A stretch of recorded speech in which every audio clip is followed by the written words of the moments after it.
Year 1929 Sweden ने बनाया दुनिया का पहला एएसी ब्लॉक बनाने वाला मैन्युफैक्चरिंग प्लांट, लेकिन इंडिया में आने के लिए उसको 2010 लग गया और वो लाया था big block construction limited company ने। दोस्तों इस वीडियो में इसी के बारे में यानी बिग ब्लॉक कंस्ट्रक्शन के बारे में बात करेंगे। क्या सही में इसका प्रोडक्ट बहुत बढ़िया है, इसका बिजनेस बहुत बढ़िया है और ये एक हमारे लिए एक बहुत बढ़िया बिजनेस इन्वेस्टिंग अपॉर्चुनिटी हो सकती है। तो ये सब चीजें इस वीडियो में देखेंगे, सो बने रहिए हमारे साथ अंत तक। दोस्तों पहले देखेंगे कि एएसी ब्लॉक होते क्या।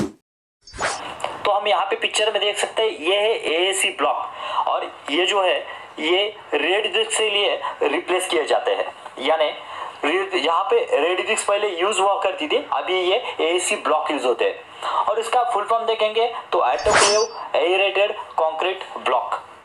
जी हाँ दोस्तों, तो देखते हैं ये कैसे बनाया जाता है, मैन्युफैक्चरिंग प्रोसेस क्या है इसकी। सो दोस्तों ये है एएसी ब्लॉक मैन्युफैक्चरिंग प्रोसेस। पहले हम देख सकते हैं यहाँ पे फ्लाई ऐश डाली जाती है, उसके बाद में सीमेंट डाला जाता है और लाइम डाला जाता है और तीनों का मिक्सचर बना के इस पाइप में छोड़ा जाता है। उसके बाद में नीचे ट्रे रहता है, वो ट्रे में जो है वो बन के आगे जाता है। उसके बाद में ये जो ट्रे है वो ओपन किया जाता है। उसके बाद में ये यहाँ से ये ब्लॉक जो है वो बड़ा वाला ब्लॉक बन के यहाँ से आगे जाता है।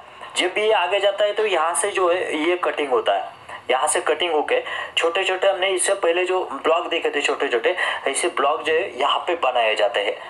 ये तो बन गए एएसी ब्लॉक, लेकिन यहाँ पे काम खत्म होता है क्या? नहीं। तो ये बहुत इंपॉर्टेंट प्रोसेस है यहाँ पे ऑटोक्लेव। ऑटोक्लेव में क्या किया जाता है, यहाँ पे जो है उसको स्टीम किया जाता है और प्रेशर दिया जाता है, जिससे कि वो जो है फायर रेसिस्टेंट और बहुत सारे उसके जो बेनिफिट्स है वो आगे हम देखेंगे, उसको इम्प्लांट कर सके। उसके बाद में यहाँ से आने के बाद में ये क्या होता है, यहाँ पे वो पैकिंग वगैरह रहती है, उसके बाद में यहाँ पे स्टैकिंग और उसके बाद में जहाँ पे वो लगने वाला है वहाँ पे डिस्पैच। ये होता है पूरा इसका प्रोसेस जो कि एएसी ब्लॉक बनाए जाते हैं। तो दोस्तों हमने ये देखा कि जो ऑटोक्लेव प्रोसेस जो होता है वो स्पेशली डिजाइन किया जाता है कि जिससे जो है वो बहुत सारे फीचर इसमें ऐड हो सके। तो कौन कौन से फीचर इसमें ऐड होंगे देखना पड़ेगा।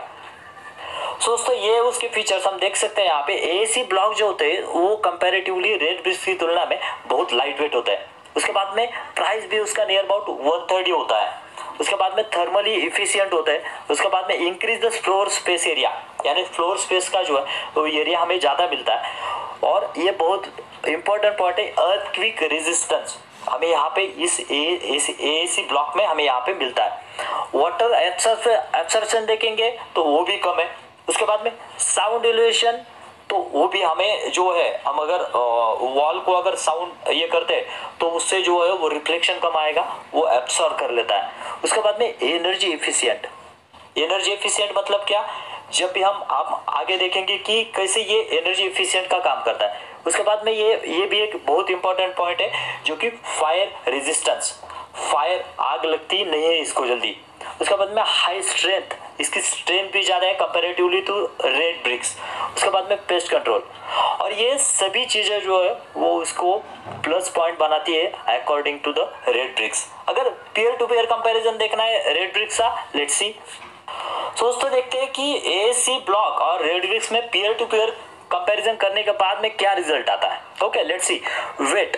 वेट में जो है वो अगर हमें सेम कंस्ट्रक्शन करना है तो जहाँ पे एएसी ब्लॉक 600 केजी ही वेट लगता है उसका, वहाँ पे रेड ब्रिक्स को 2000 केजी का जो है वेट कैरी करना पड़ता है। अगर उतना वेट कैरी करना है तो ऑब्वियसली उसको सीमेंट उतना लगेगा, उसको स्टील उतना लगेगा, यानी कॉस्ट जो है यहाँ पे बढ़ जाएगी। उसके वजह से क्या होता है, अब जो बिल्डर लोग हैं वो प्रेफर कर रहे हैं वो एएसी ब्लॉक को। ओके, रिजेक्शन रेट के बारे में देखेंगे। अगर आपने एक ट्रक लाया है वो उसमें जो है वो जितना भी रिजेक्शन होता है एएसी ब्लॉक का, उससे 10 to 15% ज़्यादा जो रिजेक्शन है हम देख सकते हैं यहाँ पे किसका होता है, रेड ब्रिक्स का होता है। तो उसके वजह से ये जो है कॉस्ट सेविंग के भी पॉइंट ऑफ व्यू से बढ़िया है। उसके बाद में कॉस्ट एंड टाइम सेविंग, तो हम देख सकते हैं यहाँ पे reduce the air condition bills.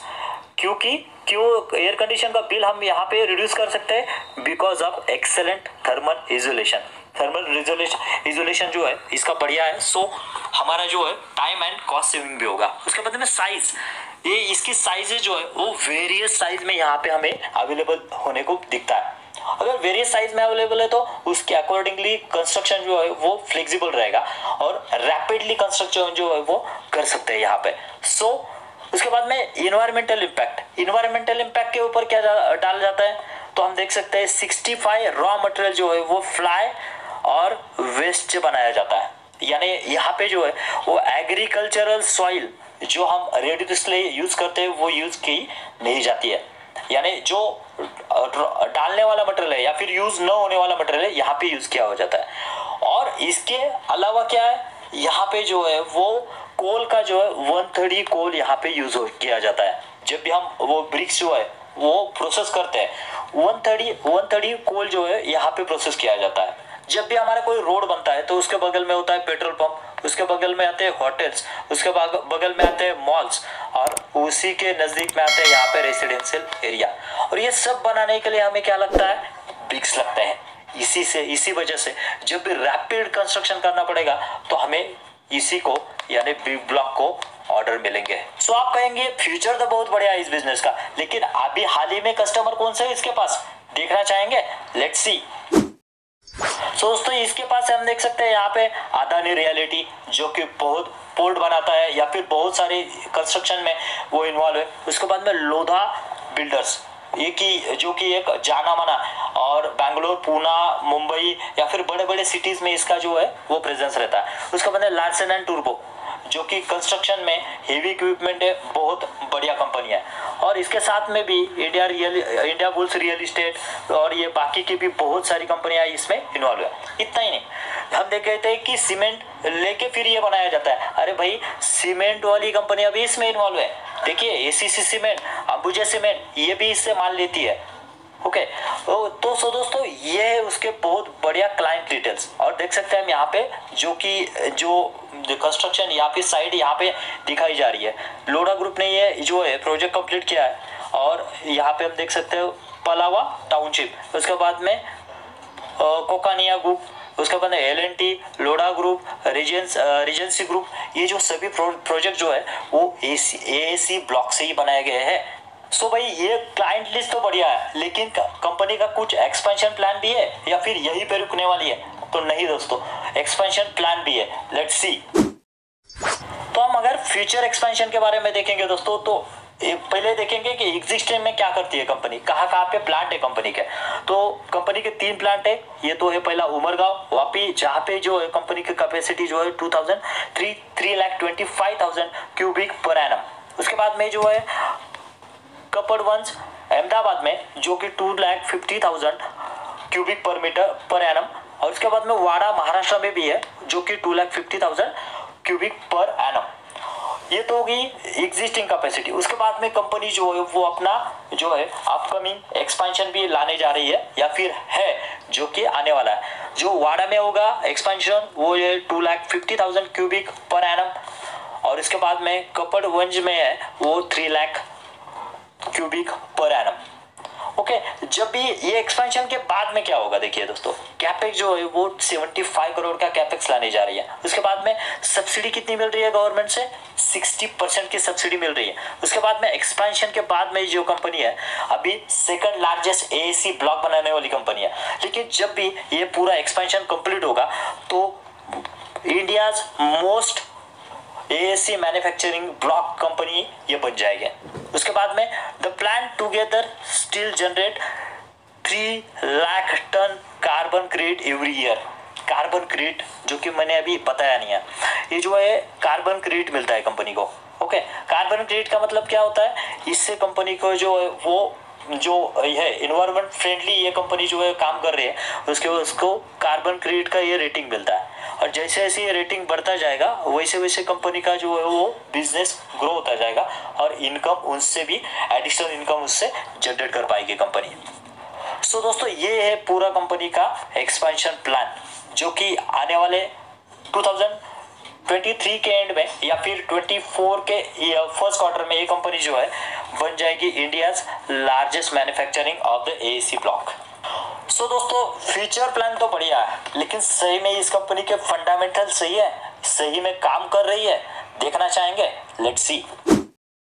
सो दोस्तों अब हम आए हैं कंपनी के फंडामेंटल्स पे। हम देख सकते हैं यहाँ पे कंपनी का मार्केट कैप जो है 1175, यानी स्मॉल कैप कंपनी, ग्रोथ के बहुत ज्यादा पोटेंशियल। करंट प्राइस देखेंगे तो 166, यानी अपने हाई के नजदीक चल रही है कंपनी। देखेंगे हमें इसमें क्या करना चाहिए। आरओसी और आरओई देखेंगे तो 36, 49 यानी 50 बहुत बढ़िया, जो कि 20 जो आइडियल माना जाता है, यानी उससे भी बहुत ज्यादा ये माना जाता है। पी रेशियो देखेंगे तो 42 का है, इंडस्ट्री पी जो है वो 32 का है, लेकिन पीजी रेशियो देखेंगे तो वो जिस हिसाब से आरओसी और आरओई है उस हिसाब से हम देख सकते हैं कि यहाँ पे पीजी रेशियो है बिलो 1 रहेगा। ओके, उसके बाद में देखेंगे दोस्तों तो प्रोमोटर ने अपनी होल्डिंग जो है यहाँ पे 73% अराउंड है, उसमें से कोई भी शेयर जो है यहाँ पे प्लेज नहीं है। और जब हम सेल्स के बारे में देखेंगे तो कंटिन्यूसली कंपनी का सेल जो है यहाँ पे बढ़ता हुआ दिख रहा है। ओके, और सेम हम जब नेट प्रॉफिट में जाएंगे तो नेट प्रॉफिट हम देख सकते हैं यहाँ पे कंटिन्यूसली नेट प्रॉफिट भी हमें यहाँ पे बढ़ता हुआ दिखाई दे रहा है। खाली इस ट्रेलिंग 12 मंथ में अभी फिलहाल जो है वो कम हुआ है, उसका रीजन भी मैनेजमेंट में होता है, जो कि हमारे यहाँ पे बीपर जो है वो ये आया था, साइक्लोन आया था, उसकी वजह से, और हमारा ये जो है नॉर्थ में कुछ मजदूर कम होने की वजह से ये जो है कंस्ट्रक्शन में फिलहाल रिसेशन था, सो उसकी वजह से कुछ जो है उनका नेट प्रॉफिट कम हुआ है। बट जिस तरह से बिजनेस काम कर रहा है उस तरह से जरूर ये जो है वो आगे लेके जाएंगे। उसके बाद में सेल्स ग्रोथ और इसकी बात करेंगे तो हम देख सकते हैं कि पिछले 3 साल में 132% से सेल्स ग्रोथ किया है। स्टॉक का CAGR देखेंगे तो 160, हर साल कंपनी जो है अपना इन्वेस्टर का पैसा डबल करके दे रही है। ओके, सेल्स ग्रोथ देखेंगे तो 19% की सेल्स ग्रोथ हमें दिखा दे रही है, और return on equity last 3 years का 37%, यानी सभी पैरामीटर्स में हमें यहाँ पे डिसेंट हमें यहाँ पे कंपनी दिख रही है। उसके बाद में कंपनी का बैलेंस शीट देखेंगे, क्योंकि बैलेंस शीट वो चीज है जो हमें दिखाती है कि इनिशियल से कंपनी ने क्या क्या चीजें की है और अपने कंपनी को किस नजरिए से या फिर कहां तक लेके गई है। हम देख सकते हैं यहाँ पे कंपनी का रिजर्व जो है, हम देख सकते हैं यहाँ पे कंपनी का रिजर्व जो है वो कंटिन्यूअसली यहाँ पे बढ़ रहा है। ओके, उसके बाद में डेप्स देखते हैं, ये भी एक इंपॉर्टेंट पैरामीटर होता है। डेप भी इनिशियली कंपनी ने कम किए थे, लेकिन जैसे कि कंपनी का एक्सपेंशन जा रहा है, ऐसा नहीं है कि कंपनी ने डेप लिया मतलब बर्बाद हो गए, नहीं दोस्तों। जब भी कंपनी, कोई भी small cap company expansion mode में होती है तो जरूर वो डेप लेती है, और डेप लेके खुद को प्रूव करती है। और डेप कब होता है? जब भी कंपनी का जो है वो जो हम कहते हैं वो ROCE यानी रिटर्न ऑन कैपिटल एम्प्लॉयड, जो कि इसमें जो है वो कर्जा लिया हुआ है उसको कैसे कंपनी जो है यूटिलाइज कर रही है और उससे कैसा पैसा जनरेट कर रही है। अगर अच्छे से जनरेट कर रही है तो डेप भी है, डेप फुल कंपनी भी है, तो doesn't matter, it will be survive in the long run. So दोस्तों आखिर में आए हम यहाँ पे प्रोमोटर होल्डिंग में। हम प्रोमोटर होल्डिंग देखेंगे तो कंटिन्यूसली यहाँ पे प्रोमोटर अपना हिस्सा जो है वो बढ़ा रहे 70% से अभी वो नियर अबाउट 72.2 पे यहाँ पे प्रोमोटर आए हुए हैं। FIS भी आए थे लेकिन बीच में वो निकल गए, डजंट मैटर। DIS भी यहाँ पे आ रहे हैं, और उसके बाद में जो है पब्लिक ने अपना हिस्सा जो है 27% यहाँ पे रखा हुआ है। सो FIR और DIS की नजर में भी ये स्टॉक है, जैसे जैसे कंपनी का प्रॉफिट बढ़ेगा जरूर ये लोग भी अपना हिस्सा जो है यहाँ पे बढ़ाएंगे। सो दोस्तों ये था पूरा complete analysis regarding the big block construction limited. I hope आपको ये अच्छा लगा होगा, लेकिन जाने से पहले अगर आपने इस चैनल को सब्सक्राइब नहीं किया तो जरूर सब्सक्राइब कीजिए, क्योंकि ऐसे ही बहुत बढ़िया स्टॉक्स मैं आपके सामने लाता रहता हूँ, जिससे कि आपके इन्वेस्टिंग जर्नी में आपको आसानी हो सके डिसीजन लेने में।